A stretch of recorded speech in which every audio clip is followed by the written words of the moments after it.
Ha! Mon cher Canada, tu as une spécialité mondiale. On regarde la neige tomber, on la regarde s'accumuler, puis quand l'avalanche emporte tout, on sort le chéquier ou on fait des excuses. On ne tranche jamais à la racine. On gère des crises qu'on a nous-mêmes créées par mollesse administrative.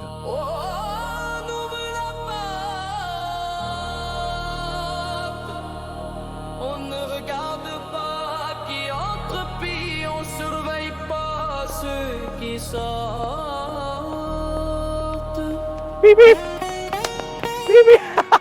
Février 97, Toronto.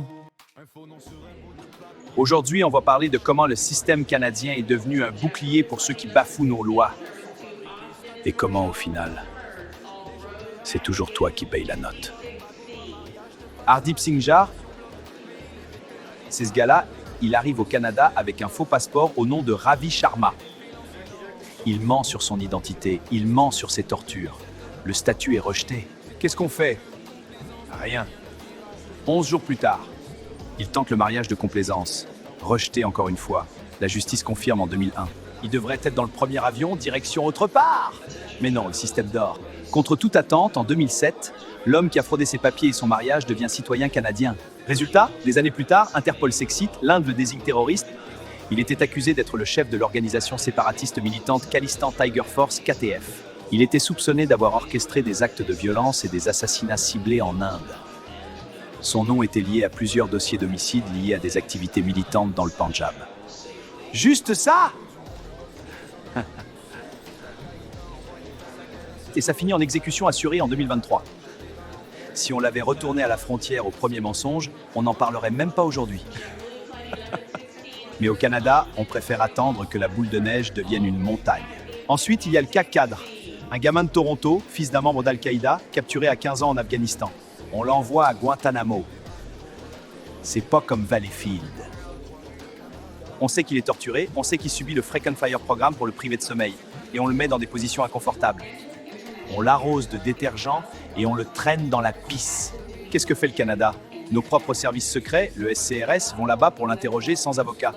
La Cour suprême a tranché en 2010, violation flagrante des droits constitutionnels. Pourquoi?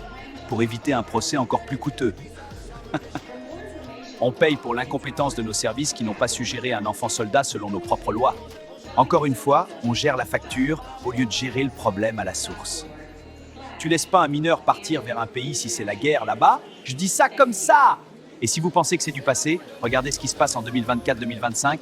L'usine à étudiants fantômes. On a une vague massive de permis d'études. Près de 20 000 Indiens arrivent avec des papiers d'étudiants, mais ils ne mettent jamais les pieds dans une classe. Ils disparaissent dans la nature, bossent au noir ou attendent la résidence permanente. Fin 2025, l'IRC parle de plus de 47 000 étudiants non conformes. C'est une fraude massive, un système de porte tournante où l'Inde est en tête des statistiques. On importe des gens sous de faux prétextes, ils saturent notre système et on n'a aucune idée de qui sort ou de qui reste. On est en train de créer les prochaines boules de neige qui nous coûteront des millions dans 10 ans. Beaucoup viennent ici pour la protection d'une deuxième nationalité, mais ils gardent leurs allégeances et leurs conflits de leur pays d'origine. Tes droits canadiens, ils devraient rester à la frontière si tu décides d'aller faire le cave ailleurs. Si tu es accusé de terrorisme ou si tu ramènes ta famille dans un pays en guerre, que tu es censé être protégé ici, ton contrat avec le Canada devrait être rompu. C'est une question de souveraineté. Le parrainage doit avoir une fin. Le constat est simple. Si on ne commence pas à travailler avec efficacité aux frontières, on restera une usine à problèmes. Le parrainage des droits canadiens ne peut pas être un chèque en blanc. C'est fou pareil, on est prêt à accuser l'Inde de venir tuer ses terroristes en sol canadien.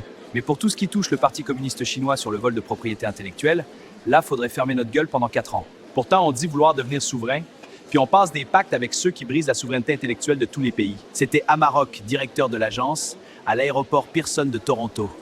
Je me cherche des alliés ou de meilleures idées. Puis dire que si tu vas avec ta famille dans un pays en guerre, tes droits canadiens restent à la frontière. Est-ce clair? Tu viens ici pour la sécu, pour la deuxième nationalité, mais tu gardes la haine de notre bord en toute impunité. Puis ça me fait chier. Si tu ramènes ton combat